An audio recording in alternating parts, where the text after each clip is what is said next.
ज्ञानी के बारे में बताया जाता है कि ज्ञानी की प्रारब्ध नहीं होती है। बोलते भाग्य प्रारब्ध ये सब शरीर की बातें हैं और ये सब जीव के लिए है, देहाध्यासी के लिए है। बोलते भाग्य या प्रारब्ध वो ज्ञानी में नहीं होती, क्योंकि ज्ञानी तो रहता ज्ञान में, आता ना देह अभिमान में। वो हमेशा ज्ञान में रहता है, देह के भाव में रहता ही नहीं है। इसलिए वो अपने में न कर्म मानता है, न भाग्य मानता है, न प्रारब्ध, और ना ही उसका फल भोग मानता है। आप लोग बोलते हो पता नहीं मैंने कौन से कर्म किए जिनका फल मुझे भोगना पड़ रहा है। खुद ही तो मन बोलता है, खुद ही तो मन सोचता है। कर्म प्राणी है, कर्मों के अनुसार मिले, जैसे हमने कर्म किए वैसे हमको लोग मिल गए, और जैसे हम कर रहे हैं वैसा हमको आगे मिलेगा। तो कर्तापने में, कर्मों में हम खुद पड़े हैं। कर्मों से ही प्रारब्ध बनती है। ज्ञान भया तो कर्म ही नाश, और उसको क्रियमान कर्म करने नहीं है। वो जो भी कुछ कार्य करता है वो ईश्वर की प्रेरणा से करता है, ईश्वर इच्छा से चलता है। बड़ी माइन्यूट बात है, बहुत बारीक बात है। इसको समझने के लिए बड़ी सूक्ष्म बुद्धि चाहिए। मोटी बुद्धि वाला आसानी से नहीं समझ पाएगा। इसके ऊपर उसको अच्छी तरह मनन करना पड़ेगा कि कैसे कोई अपनी इच्छा से कर्म करता है, कैसे कोई पर इच्छा से कर्म करता है, कैसे कोई ईश्वर इच्छा से कर्म करता हुआ दिखता है। वो कर्म करता नहीं है लेकिन वो कर्म करता हुआ दिखता है। और इसको आप जब अपने जीवन में अनुभव में उतारोगे तब आप दूसरे को भी अच्छी तरीके से समझ पाओगे। ए वर्ड ऊंचा होवे कोई, तिस ऊंचे को जाने सोई। तो कोई बोले कि ज्ञानी की भी तो प्रारब्ध है, उसके के ऊपर भी तो कर्मों का फल है जो उसको मिल रहा है। तो ये सोचना, ऐसा करके देखना, ये हमारी अज्ञानता है, ये हमारी भूल है। अगर ज्ञानी के शरीर पर कोई बीमारी, कष्ट, परेशानी, गरीबी या मान अपमान, किसी भी प्रकार की परेशानी, दिक्कत आती भी दिखती भी है आपको, तो वो आपको अनुभव दिलाने के लिए आती है। भक्तों को अनुभव दिलाने के लिए भगवान ने भी अपने ऊपर पता नहीं क्या क्या कष्ट ले लिए। राम भगवान के रूप में, कृष्ण भगवान के रूप में क्या उनको के ऊपर कष्ट नहीं दिखे? बचपन से ही दिखे। कृष्ण भगवान का तो जन्म ही जेल में हुआ। जन्म के पहले से ही दुश्मन तैयार थे जान से मारने के लिए, और कैसे कैसे जान बचा के, कैसे कैसे युक्तियों से क्या क्या सब होता रहा। तो क्या कोई बोलेगा ये भाग्य है, ऐसा है? वो तो लीला है, और दूसरे को आदर्श दिखाने के लिए कि तुम भी देखो कैसे ज्ञानी कांटों में फूलों की तरह मुस्कुराता रहता है। अगर उसके ऊपर कष्ट आते हुए नहीं दिखेंगे तो आप बोलोगे इनके ऊपर तो आए नहीं, इनको क्या पता। तो ये बात आपको ना लगे, अनुभव आपको हो जाए कि वो भी अनुभव कर रहा है, उसको भी सब पता है। इसलिए ज्ञानी के ऊपर कष्ट दिखते हैं, और जो ज्ञानी होते हैं वो भक्तों के कष्ट हर लेते हैं। कभी भक्तों को वो आशीर्वाद दे देंगे, उनके मुंह से कुछ निकलेगा तो उसके हिस्से का उनके शरीर के ऊपर आता है, भोगना पड़ता है।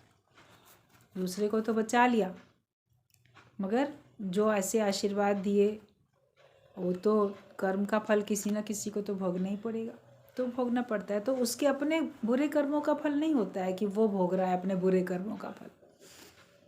क्या पता, कर्मों की गति बड़ी गहरी है, तो उसमें हमको जितना हम जाएंगे तो हमारी बुद्धि वहाँ तक नहीं समझ पाएगी, हम उलझेंगे। उसको छोड़ देना ही बेहतर होता है। बहुत अंत तक जाने की कोशिश नहीं करो। अंत तक जाने की कोशिश करोगे तो आप ही को ही परेशानी होगी, आप ही का मन खराब हो जाएगा, क्योंकि आप वहाँ तक समझ भी नहीं पाओगे और उलझन बढ़ती जाएगी। तो बताया कि ज्ञानी तो आत्मा है। ज्ञानी कौन है? ज्ञानी देह थोड़ी है, वो तो आत्मा है।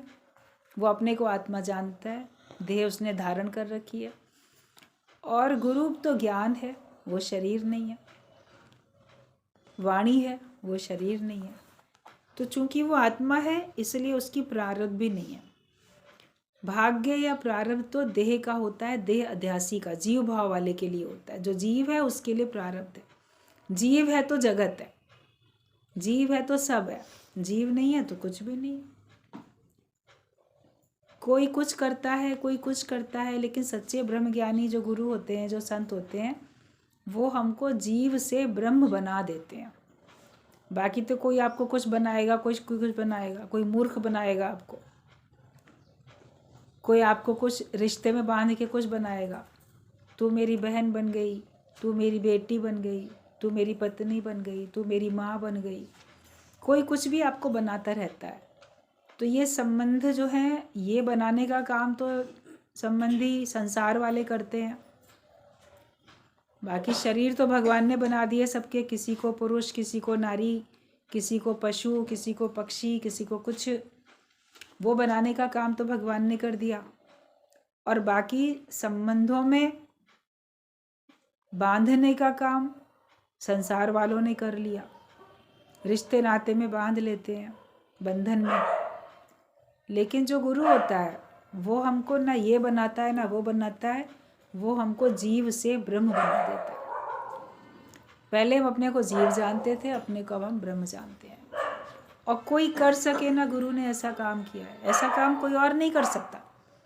कोई आपको ऐसा अच्छा ज्ञान नहीं दे सकता, और ज्ञान दे भी दे तो उस निश्चय में आपको टिका नहीं सकता कि मैं सचमुच में ब्रह्म स्वरूप हूँ, मैं आत्मा हूँ, मेरे अंदर प्रारब्ध नहीं है। इसी को रोज रोज बता के पक्का करा देता है। आपको रट जाती है आत्मा, आपको रट जाता है ब्रह्म, सपने में भी नहीं भूलता। रटा रटाया भी ब्रह्म आत्मा आप लोग बोल लेते हो, लेकिन देह में नहीं आते हो। रोज रोज सुन के इतना अभ्यास हो जाता है, करत करत अभ्यास से जड़मत हो तो सुजान। जड़मती भी थी अपनी, तो भी हम बुद्धिमान सुजान बन जाते हैं, होशियार बन जाते हैं। प्रारब्ध किसकी है ये सोचो। देह की होती है, जीव भाव वाले के लिए होती है, लेकिन जो देह से ऊपर उठ चुका है, आत्मा में जो टिक गया, उसके लिए कोई प्रारब्ध नहीं है, भाग्य ही नहीं है उसका। न कर्म है, न प्रारब्ध है उसका, कुछ भी नहीं है। क्योंकि प्रारब्ध तो शरीर की होती है, आत्मा में कुछ नहीं है। ब्रह्म ज्ञानी माना आत्मा ना कि शरीर। हम किसी को कहें ये ज्ञानी है, ये ब्रह्म ज्ञानी है, तो मतलब कि फिर उसको शरीर करके नहीं देखो, वो अपने उस भाव में टिका हुआ है। ये जो तेरे तन मन प्राण है, ये तो प्रभु मिलन का सामान है। उसका भी शरीर जो है, उस शरीर की सहायता से हमको ज्ञान मिलता है। देह ना हो तो वो बोले कैसे, देह ना हो तो वो तुम्हारी समस्या को सुने कैसे।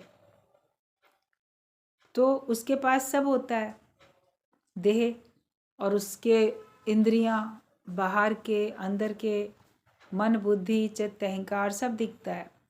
मगर उन सब की सहायता से वो परम पद को पाता है, और उन सब की सहायता से हमको भी परम पद में ले जाता है।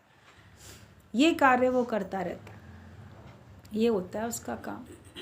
तो वो अपना काम कर रहा है। अगर आज शरीर ना होता तो हम शरीरधारियों को कैसे मिल पाता। आपका शरीर नहीं होगा तो आप दूसरे के लिए क्या कर सकते हो। तो ये माध्यम है, देह एक माध्यम है। अज्ञानता में हम शरीर में अटक के बैठ जाते हैं, वो जो कि हमारी भूल है। उससे हमको ऊंचा उठना है, आगे बढ़ना है। तो ज्ञानी मतलब ब्रह्म ज्ञानी माना आत्मा ना कि शरीर। कृष्ण भगवान हमें आत्मा की पहचान देने आए थे। ज्ञान जो भी हम भगवत गीता का सुनते हैं, तो कृष्ण भगवान अपने शरीर में अटकाने नहीं आया, वो हमको आत्मा की पहचान देने के लिए उन्होंने अवतार लिया था। भले गोपियाँ प्रेम में दीवानी थी, अटकी, मगर वो प्रेम की इतनी पराकाष्ठा में आ गईं उन्हीं की कृपा से कि फिर उनको अपना देह भाव भूल गया, उनके लिए केवल भगवान ही भगवान रह गए। तो ये प्रेम में हमसे जगत भूल जाता है, प्रेम में भूले देह अध्यास हमारा भूल जाता है। और फिर भगवान तो आगे बढ़ गए, वापस पलट के गए भी नहीं उनके पास, आगे से आगे कार्य होता चला गया। शरीर से कितने कितने कार्य, उनकी लीलाएं देखो तो बचपन से लेके अंत तक ही कार्य बढ़ते गए। किसी में न खुद अटके, न किसी को अपने में अटकाया, मगर सबको आत्मा में टिकाया और ज्ञान की पहचान दी, इतना बड़ा ऊंचा ब्रह्म ज्ञान दिया। कृष्ण के उतरते ही रथ जल गया। ये एक दृष्टांत है कि जब युद्ध हो रहा था महाभारत में, ये बात आती है कि जब कुरुक्षेत्र के मैदान में कौरव पांडवों का युद्ध चल रहा था, तब एक बार अर्जुन जब ऐसे तीर चला रहा था, लेकिन अर्जुन के रथ को भी अग्निबाण लगा। जब अग्निबाण लगा तो देखा कि वो रथ तो जला ही नहीं। अर्जुन के मन में थोड़ा भाव आया कि मैं इतना बड़ा योद्धा हूँ, मैं इतना बलशाली हूँ, जिस कारण से ये रथ जला नहीं है। देखो, भगवान कृष्ण तो उसके रथ के सारथी थे। वो समझ गया, इसको थोड़ा सा अपने ऊपर अभिमान आ गया कि ये देखो मेरी सत्ता, मेरी ताकत, कि ये अग्निबाण लगा भी और हमारा रथ जला भी नहीं। जब शाम को युद्ध समाप्त हुआ, सब अपने अपने खेमे में लौटते हैं। रुका वहाँ पे रथ। भगवान ने अर्जुन से कहा, अर्जुन तुम उतरो। तो अर्जुन ने कहा, भगवान पहले आप उतरिए, आप आगे हैं, आप पहले आप उतरते हैं, मैं आपके पीछे पीछे बाद में उतरता हूँ हमेशा। तो भगवान ने कहा, नहीं, आज तुम पहले उतरो। अब भगवान की आज्ञा मान के वो रथ में से पहले उतर के खड़ा हो गया। अब जब वो दूर खड़ा हो गया उतर के, तो भगवान जैसे ही रथ में से उतरे, तुरंत वो रथ जलने लगा धूं धूं करके। सब हैरान हो गए, ये क्या हुआ? तो कहा, अग्निबाण जो लगा था तो भगवान कृष्ण के कारण से वो नहीं जला। अर्जुन को बात समझ में आ गई कि भगवान बैठे हुए थे इसलिए वो नहीं जल रहा था, लेकिन जैसे ही भगवान हटे उस रथ से, वो रथ जलने लगा। और अगर भगवान उसको पहले ना उतारते तो वो भी जल जाता, साथ में उसके रथ के साथ में वो भी जल जाता। भाई, कोई चीज़ अगर एकदम से आग पकड़ती है, जलती है, तो जो उसमें अंदर सवार होता है वो भी तो जल के भस्म हो जाता है।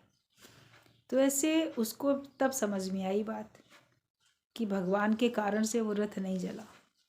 तो ये शरीर भी हमारा रथ है, इसमें भगवान विद्यमान है, इसीलिए चल रहा है। हम सोचते हैं हमारी सत्ता से चलता है, लेकिन जब भगवान इसमें से उतर जाता है तो ये रथ जल के भस्म हो जाता है, खत्म हो जाता है, रहता ही नहीं है। हमेशा भगवान को अपने मन में बसा के रखो, ईश्वर को हमेशा अपने साथ रखो, उसको बसा के रखो, तो आपका कोई नुकसान होने वाला नहीं है, क्योंकि आप हर समय भगवान के ध्यान में ही रहते हो। जो भगवान के भाव में रहेगा उसका कोई नुकसान कभी कोई कर ही नहीं सकता है। बाल ना बांका कर सके जो जग बैरी होए। सारा संसार भी वैरी हो जाए तो भी कोई आपका नुकसान नहीं कर सकता है। भक्तों की तो सच की नाव कभी डूबती ही नहीं है, वो चलती रहती है, क्योंकि उसका खेवनहार भगवान होता है। आपके रथ को चलाने वाला भगवान है। कह तो देते हो, भजन गा लेते हो, ये रथ मेरा, मैं राजा हूँ, बड़ी शान से जीवन सैर करूँ। तो राजा बनाया किसने? राजा कौन बना? जो ब्रह्म जानेगा, अपने को आत्मा जानेगा, वही तो राजा होगा।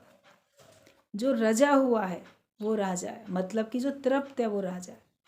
जिसके अंदर अतृप्ति है वो राजा नहीं है, वो गुलाम है।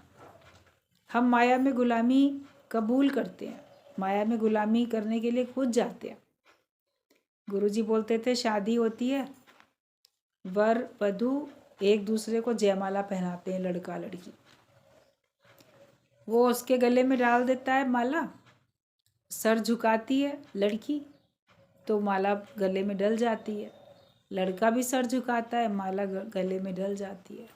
तो जैसे माया में झुके, एक दूसरे के माया में झुक गए, तो वो गुलाम बन जाते हैं माया के, और उसी गुलामी में सारा जीवन, इधर झुको, इधर झुको, इधर झुको, खुद ही हम उसमें गुलामी में जाते हैं, क्योंकि हम फिर उसमें आसक्त हो जाते हैं।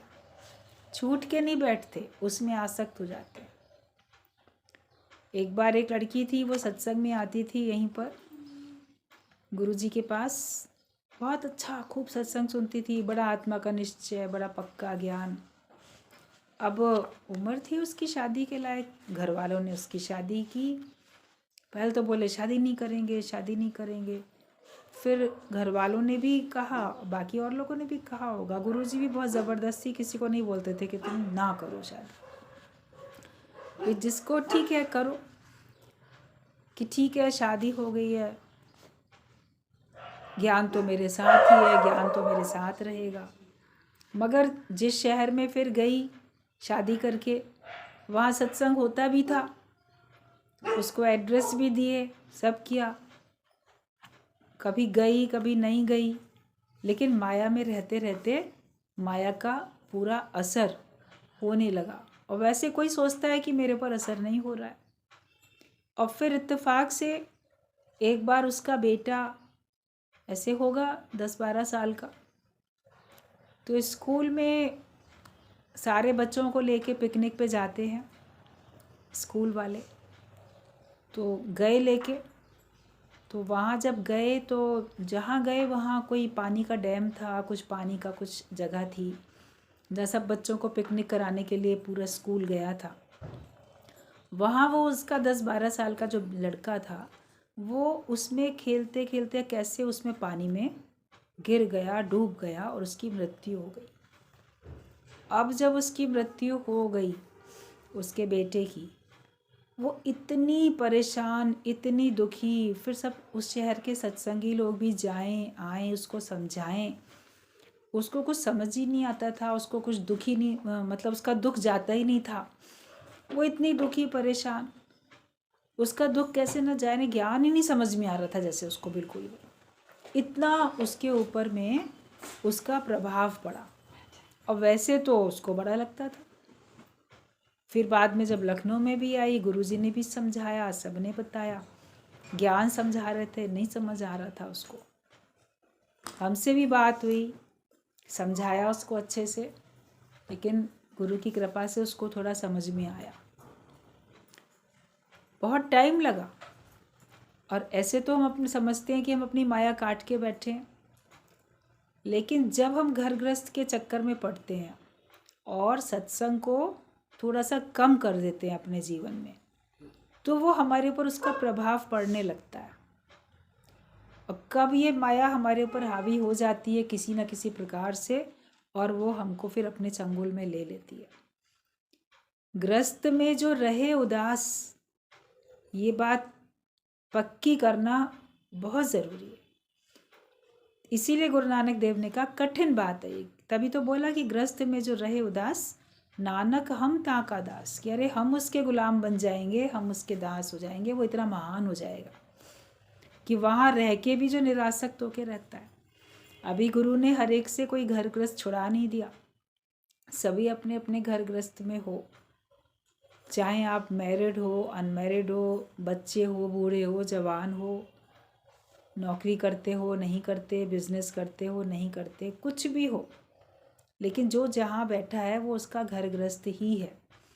वहाँ से उपराम होना, वहाँ पे निरासक्त होके बैठना, वहाँ भी हर समय भगवत भाव में रहना, ये हमारी अपनी स्वयं की तपस्या होती है, हमारा अपना पुरुषार्थ है।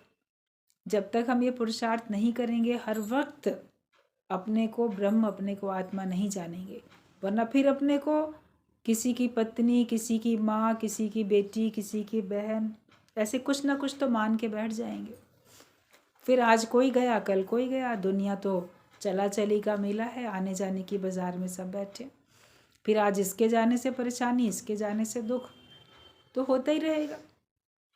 एक ही बार में सारे जगत को एक ज्ञान की तीली लगा के स्वाहा कर दो, ओम स्वाहा, सब जैसे हवन में सब स्वाहा हो जाता है ना, सब खत्म हो जाता है।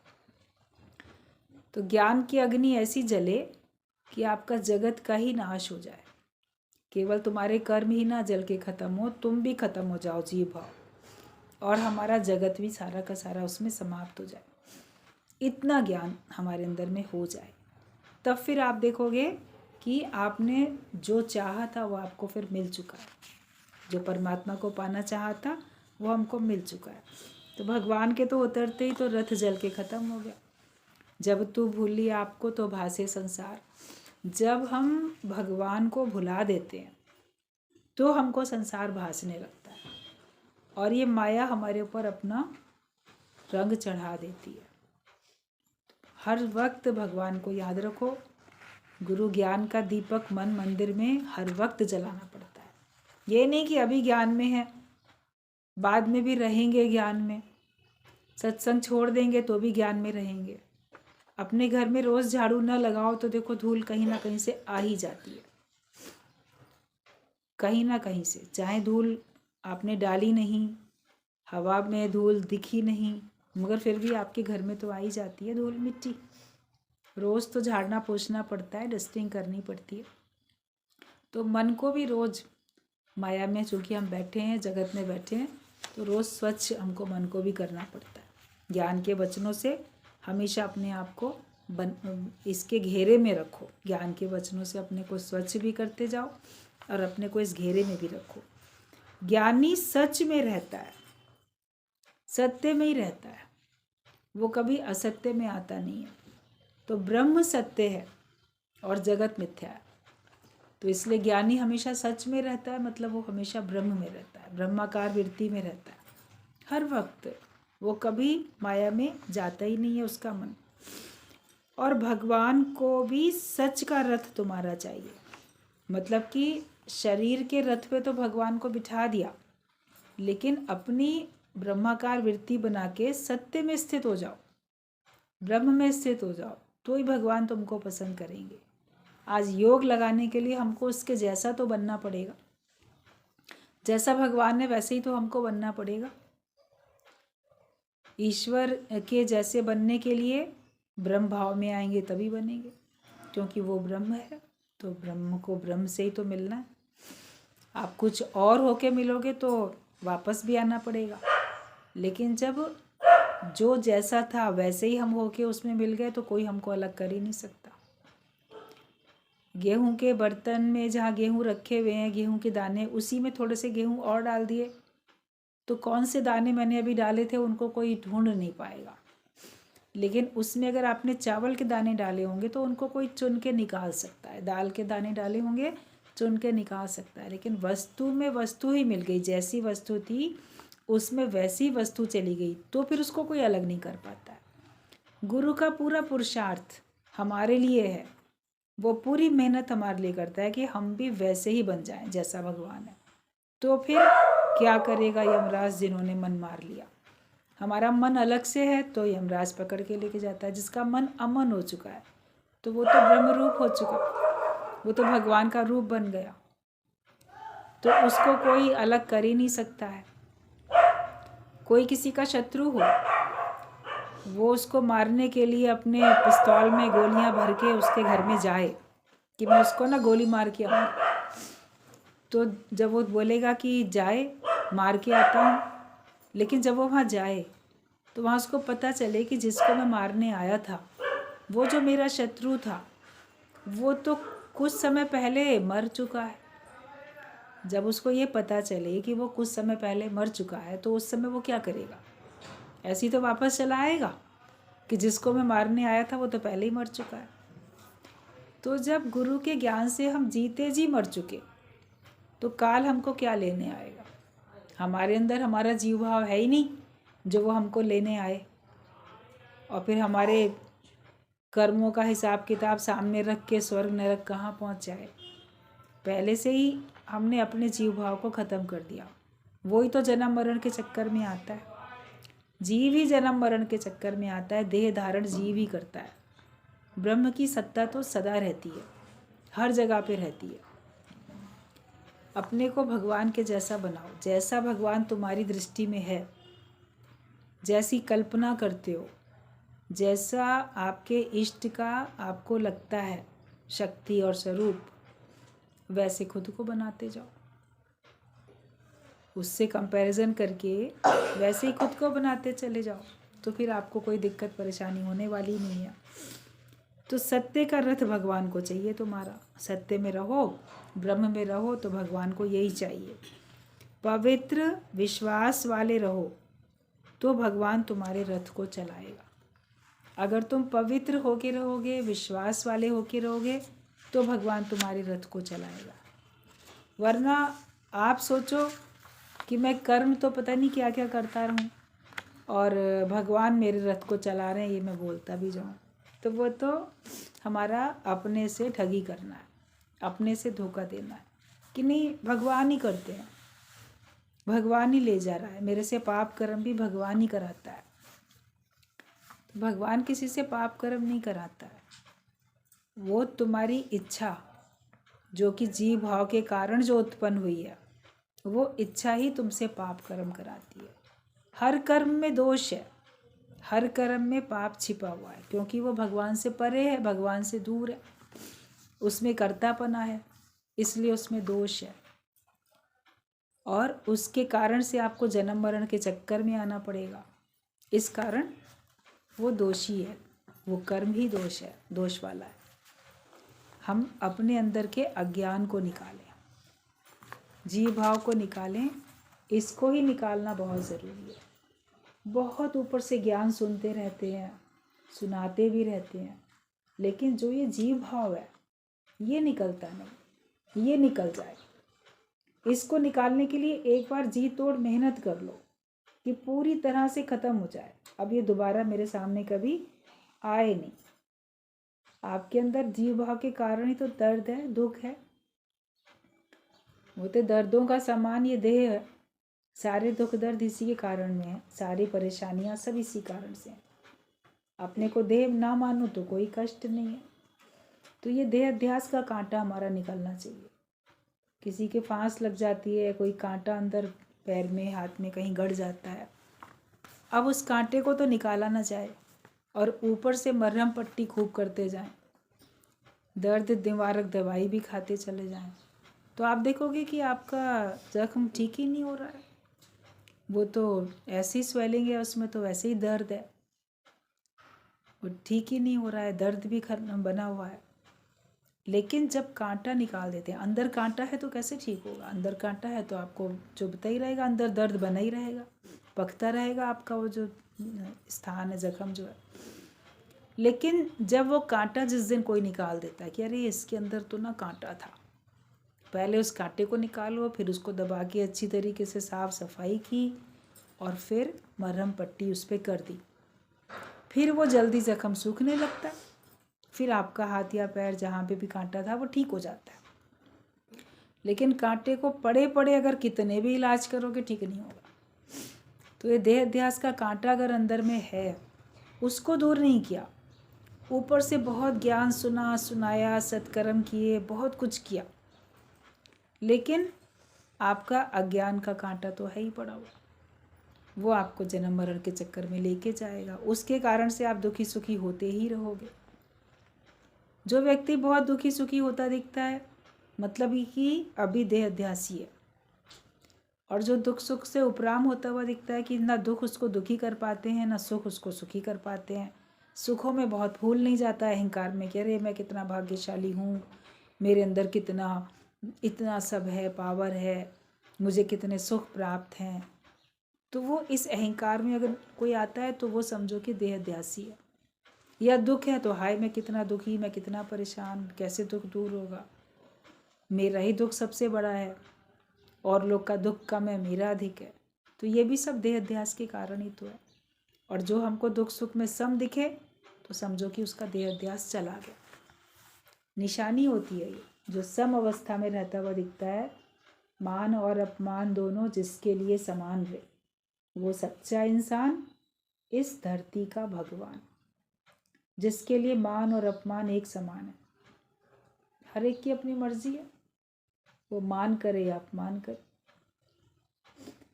संत को किसी ने कहा लोग तुम्हारा बड़ा नाम बदनाम कर रहे, रामतीर्थ को कहा कि आपकी बड़ी बदनामी हो रही है।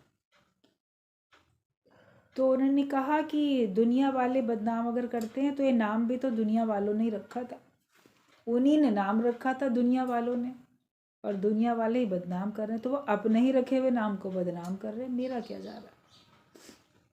अपने को अलग किया ना, वरना अरे मेरे नाम पे बट्टा लग गया, मेरे नाम पे ऐसा हो गया, मेरे नाम की थू हो रही है। तो जो सम रहता है वो सच्चा इंसान होता है और इस धरती का भगवान। गुरु हमको धरती का भगवान बनाता है। हम मेहनत करें तो हम बन जाएंगे, हमारे लिए सब कुछ एक समान हो जाएगा। मगर अपने आप को सत्य में स्थित रखो, अपने को देह में नहीं लाओ, अपने को ब्रह्म में ले आओ, क्योंकि ब्रह्म सत्य है। सत्य का ही रथ भगवान को चाहिए। भगवान उसी से खुश होते हैं जो सच्चाई में रहता है, जो सत्य में रहता है, मतलब ब्रह्म भाव में रहता है। और बाकी जो बाहर संसार में जिसको दुनिया सच बोलती है वो तो रहेगा ही रहेगा उसके अंदर में। आत्मा का तो निश्चय करना ही है, पर जब तक अंतःकरण की सफाई ना हो तो क्या निश्चय हो पाएगा। हम सब जो सत्संग में आए हैं, हमको आत्मा का तो निश्चय करना ही है, लेकिन जब तक हमारे अंतःकरण की सफाई ना हो जाए तो क्या हम आत्मा का निश्चय कर पाएंगे। चारों तरफ अलग अलग तरह के ख्याल विचार जो आपके ध्यान को भटकाते हैं, वो सब हैं इतने उलझने परेशानियाँ, कोई कहीं से खींच रहा है, कोई कहीं से खींच रहा है, तो आप अपने अंदर की एकाग्रता को नहीं अनुभव कर पाते, होती नहीं है एकाग्रता। हम अपने आप को आत्मा का निश्चय नहीं करा पाते हैं, ब्रह्म का निश्चय नहीं करा पाते हैं। तो इसलिए अपने अंतःकरण की स्वच्छता भी बहुत ज़रूरी है, अंतःकरण की सफाई बहुत ज़रूरी है, जो कि हमारे ही अंदर के विकारों के कारण से मलिन हुई है। मन जो हमारा मलिन हुआ है वो हमारे ही अपने ही प्रकट हुए, हमारे अंदर से ही उत्पन्न हुए विकारों के कारण से है, और उसको हमें ही दूर करना है। अपने अंदर के अज्ञान को आप जानते हो, अपने अंदर के विकारों को आप जानते हो, तो उसको हमको पहले दूर करना है। तभी कहा मन अपने दी करो सफाई, फिर दे देगा प्रीतम दिखाई। कि अपने मन की सफाई करनी पहले ज़रूरी है। मेरे मन में वास्तव में कुछ ना रहे, और ये तभी आप कर सकते हो जब आपको ये बात पक्की हो जाए और ये आपकी चाहत पक्की हो जाए कि मेरा इसी जन्म में मोक्ष हो जाए, मुझे दोबारा जन्म मरण के चक्कर में आना ना पड़े। ये अपनी चाह अगर आप पक्की करोगे, ये शुभ इच्छा अगर आपकी हो कि मुझे इसी जन्म में मोक्ष मिल जाए, तो फिर आप हर तरह की जितनी भी परेशानियां हैं उनसे अपने को उपराम करने के लिए हर तरह से मेहनत कर ही लो। ऐसा नहीं है कि आप मेहनत नहीं कर सकते, सब लोग मेहनत कर सकते हैं। तो अपने मन की सफाई भी कर सकते हैं, अपने अंदर ना राग रहे, ना द्वेष रहे, ना ईर्ष्या रहे, ना क्रोध रहे, ना कोई चाहत संसार की रहे, स्वार्थ ना हो, सबको एक दृष्टि में देख पाएँ। मोह के कारण तो अलग अलग दृष्टि में देखते हैं, अपने बाल बच्चों को अलग देखेंगे, देरानी जिठानी के बच्चों को अलग तरह से देखेंगे, पड़ोसियों के बच्चों को अलग तरह से देखेंगे, किसी से बोलचाल नहीं है, शत्रुता है, उसके बच्चों को अलग तरह से देखेंगे। बच्चे तो बच्चे ही हैं, सारे एक साथ मैदान में खेल रहे हैं, मगर मोह के कारण से हम देख तो रहे हैं सेम एज ग्रुप के सारे बच्चे, मगर उन सब के प्रति भावनाएं तो अलग अलग हैं। सबके प्रति एक भावना हो जाए, ये नहीं कि ये मेरा है तो ये बहुत ऊंचा उठ जाए, ये दूसरे का है तो ये ना ऊंचा उठे। मेरे वाले को सब कुछ मिल जाए, दूसरे को मिले या ना मिले उससे मेरा मतलब नहीं। ज्ञानी सबको एक समान समझता है, वो सबको एक बराबर प्रेम कर सकता है, वो सबके लिए एक बराबर की शुभ कामनाएं शुभ भावनाएं रख सकता है, क्योंकि ना उसको अपने वालों से कोई मतलब है ना दूसरे से कोई मतलब है। उसकी दृष्टि में सब एक है, उसकी दृष्टि में सब प्यार ही प्यार। ऐसा अपना निश्चय हो।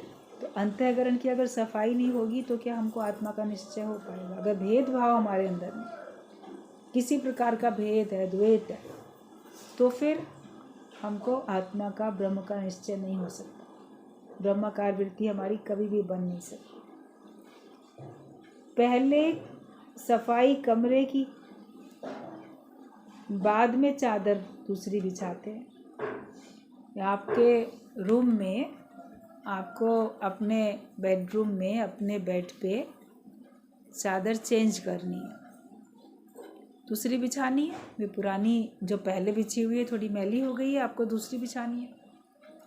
तो उसमें क्या करते हो, पहले तो कमरे की झाड़ पोंछ सफाई कर लेते हो ना। आपको छत झाड़नी है, जाले झाड़ने हैं, पंखा झाड़ना है, जो भी करना है, चारों तरफ दीवारें झाड़नी है, डस्टिंग करनी है खिड़की दरवाज़ों की, फिर झाड़ू वगैरह लगा लें कमरे में, तब वो चादर हटा के फिर उसको अच्छी तरह झाड़ के बेड को, तब आप दूसरी साफ़ चादर बिछाते हो।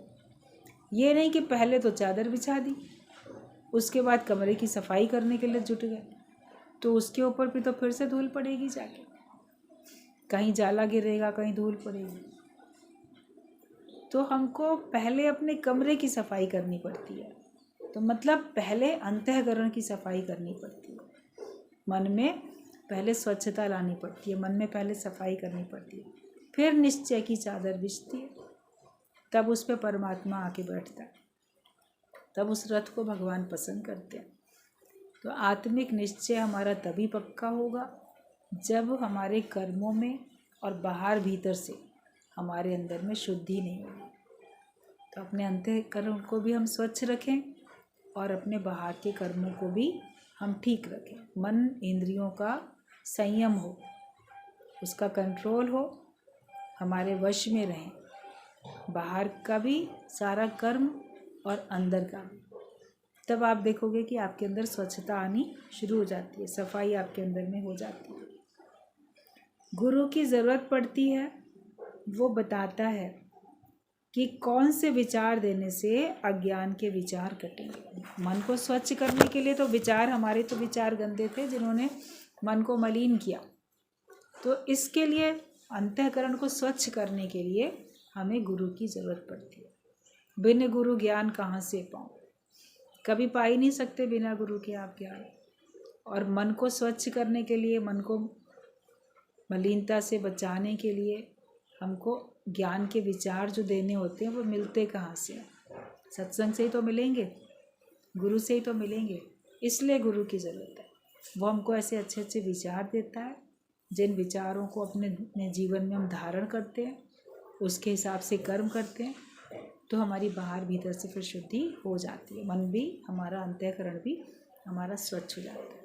स्वच्छ करो अपने अंतःकरण को, फिर आप देखोगे आपके अंदर भगवान विराजमान हो गए और आप भगवान का रूप बन गए।